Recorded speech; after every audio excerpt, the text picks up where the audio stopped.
Glad you could join me again today. I've been reading an old Puritan book. The title is The Crook in the Lot, and the author is Thomas Boston.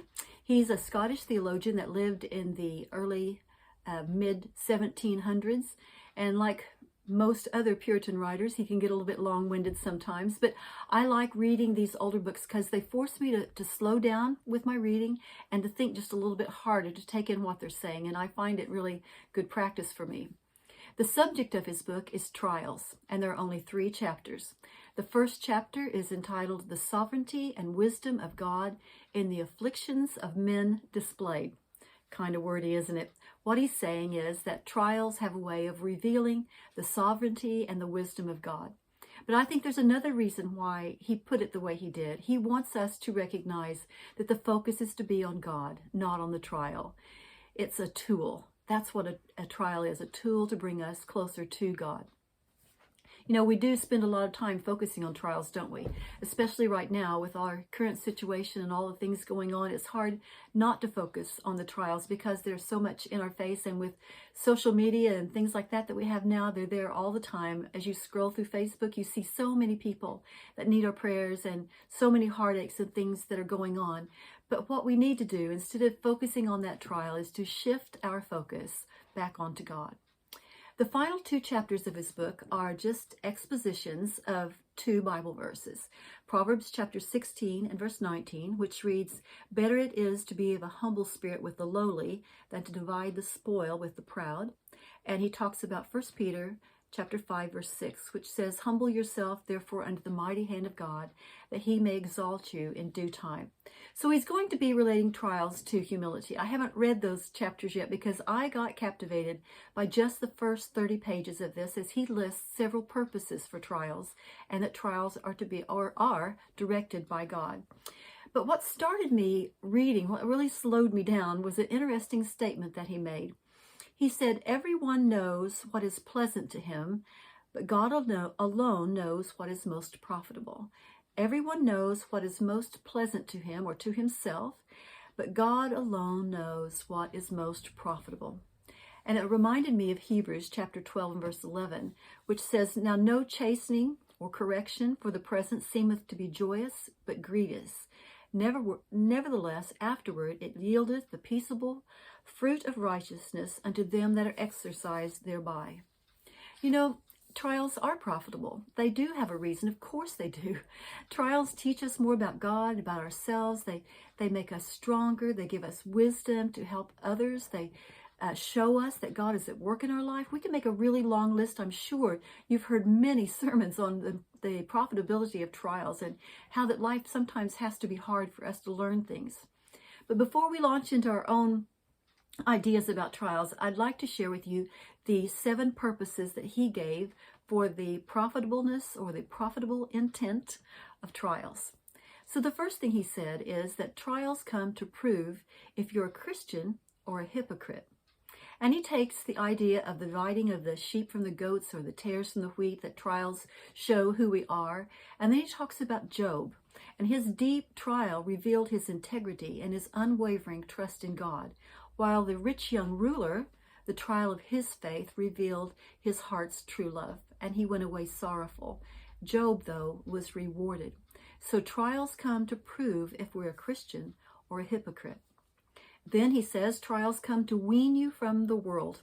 And the prodigal son is the example. He took his inheritance, he bought him some wild, crazy friends, and they helped him spend all of his money, and they left him in a pigsty. And when he came to himself, he realized the world was not his friend, and he finally came back to his father. So trials can come to wean us from the world.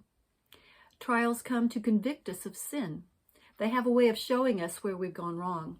Like Joseph's brothers, I'm sure they took a huge gulp as they stood there in the palatial beauty of Egypt and realized the power in the hand of their brother who they had sold into slavery.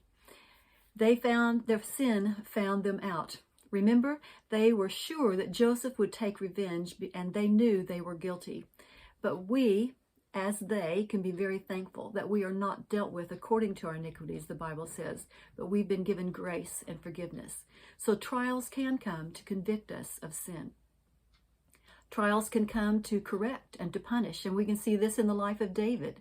The law of sowing and reaping remains true. It's right here in his life. David's adultery and murder were judged by God, and it resulted in the betrayal by Absalom, the rape of Tamar, and eventually into the splitting up of the nation of Israel. So trials do come sometimes to correct and to punish us. Then he says that trials can come also to prevent us from sinning. They warn us that we're wrong, we're on the wrong path.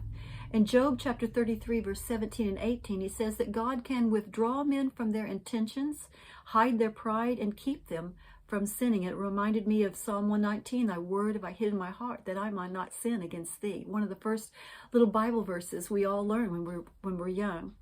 My grandparents tell the story of a time when they had dropped out of church. And one evening there came a Missouri thunderstorm, and as they sat in their living room, lightning struck the house. And a bolt of electricity darted from light fixture to light fixture all around the room. Well, they saw this as the hand of God saying, get back in church, and they never dropped out again. Well, thankfully, neither they nor the house were damaged, but that trial, that little test, that little bolt of God prevented them from drifting away from the Lord. So trials can be a warning. Trials also have a way of exposing our inner corruption. You've heard of that thing about dropping a tea bag in hot water and what's on the inside comes out. And so trials can sometimes do that to us. They force us to face our inner sins or our immaturities, our weaknesses. And Moses is the example here. The meekest man on earth, the Bible says. And yet, when he was pushed to frustration, he struck the rock. That trial exposed his inner conflict, and sometimes trials do the same thing for us. Trials have a way of exposing our inner corruption. And then lastly, trials also have a purpose of exercising grace. They stir us up. They move us to compassion.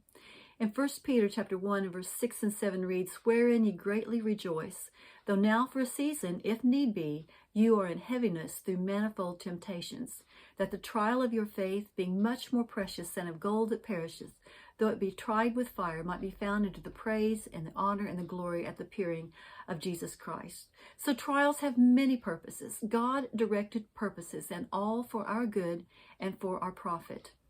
There's a really good book, if you've never read it, called Don't Waste Your Sorrows by Paul Bilheimer.